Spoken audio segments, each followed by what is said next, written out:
Okay, so let's take a look at our topic 2.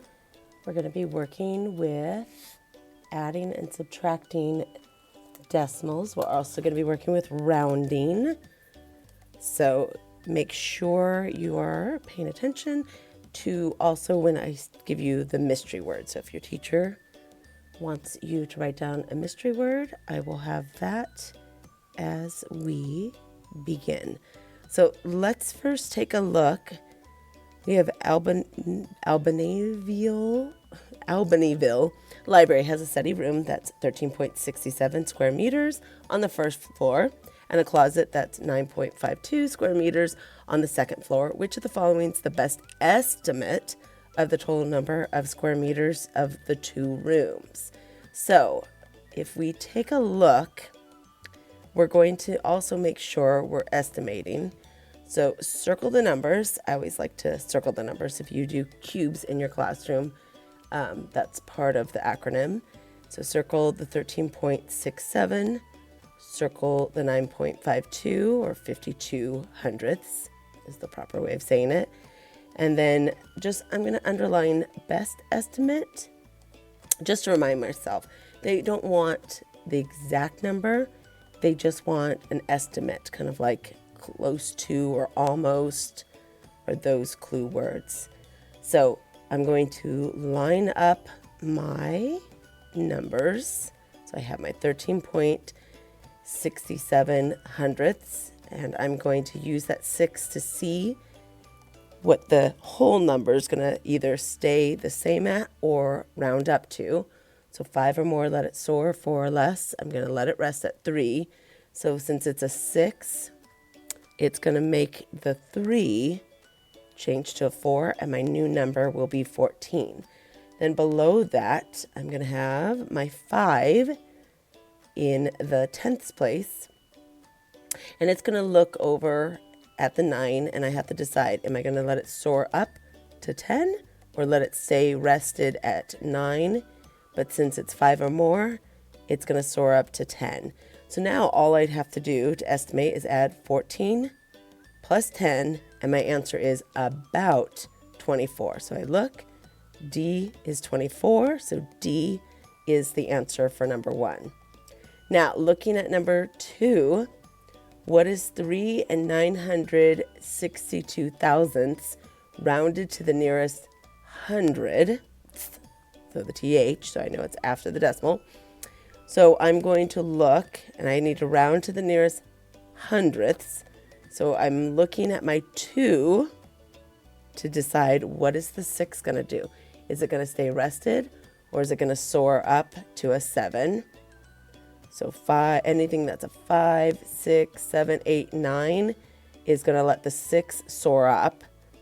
But if I have any numbers that are 4, 3, 2, 1, and 0, that just means I'm going to let 6 rest. And it's going to stay the same, but all the numbers after it will just be changed to 0, or I can just leave it blank because it's after the decimal. So it will not change the number if you add a 0 after or not, just because it's after the decimal. So 3.960. So now I look over at my choices. I have a 3.9, a 3.95, a 3.96, and a 3.97. So C is the correct answer. Going on to number 3, Philip needs to run 2 miles, so there's a number, 2 miles for soccer team tryouts. He ran his first mile in 11.56 hundredths minute. He ran his second mile in 11.12 hundredths minute. What's the combined time for the 2 different miles? So for this one, excuse me, I'm going to cough. So for this one, I'm going to combine them. So that means I'm adding. So combine would be a clue word for add. So I add my 11.56 plus my 11.12. I'm going to line up those decimals. Don't forget to line up the decimals always. I'm going to line up the decimals, and I'm going to add in the hundredths place. So 6 plus 2 equals 8. And I'm going to add in the tens place, 5 plus 1, which equals 6, bringing down my decimal. Don't forget to bring down that decimal. And then finally in my whole numbers, 1 plus 1 equals 2. And finally in the tens place, 1 plus 1 equals 2. So I have 22.68. So a combined time. So C is your answer. If you're waiting for the mystery word is going to be balloons. I love balloons. They fly away. All right. Aaron worked 25.75. I just erased it. There we go. 25 and 75 hundredths of an hour. Last week, she worked 17 and 25 hundredths this week. How many total, so total means adding, how many total hours did she work these 2 weeks? So I'm going to add them. So I have my 5 plus 5 equals 10, carry the 1.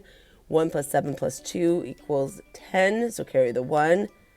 1 plus 5 plus 7, which equals 13, carry the 1. And then finally in the tens place, I have my 1 plus 2 plus 1, which equals 4. Make sure you've brought down that decimal. So 43 hours. So those are the questions for 1, 2, 3, and 4. We're going to pause there. Just make sure you've done the front page. We'll do the back page later. All right, thanks a lot. Have a great